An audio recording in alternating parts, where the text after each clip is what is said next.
রাহিম এক গরিব ছেলে, কিন্তু তার মনটা ছিল অনেক বড়। সে প্রতিদিন বাজারে কাজ করত, মানুষকে সাহায্য করত বিনা পয়সায়। আমার সামর্থ্য কম, কিন্তু মন তো দিতে পারি। একদিন এক মহিলা বাজার থেকে বের হচ্ছিলেন। হঠাৎ তার ব্যাগটা নিচে পড়ে যায়। আহারে, খালার ব্যাগটা পড়ে গেছে। রাহিম দৌড়ে ব্যাগ তুলে নেয়।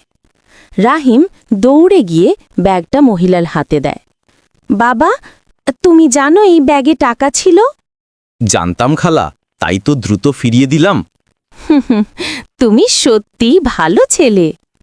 পরদিন সেই মহিলা আবার বাজারে আসে। সে রাহিমকে নিজের দোকানে কাজের সুযোগ দেয়। তোমার সততার দাম দিতে চাই, আমার দোকানে কাজ করবে? ধন্যবাদ খালা। সেদিন থেকে রাহিম শিখল, ভালো কাজ করলে ভালোই ফিরে আসে।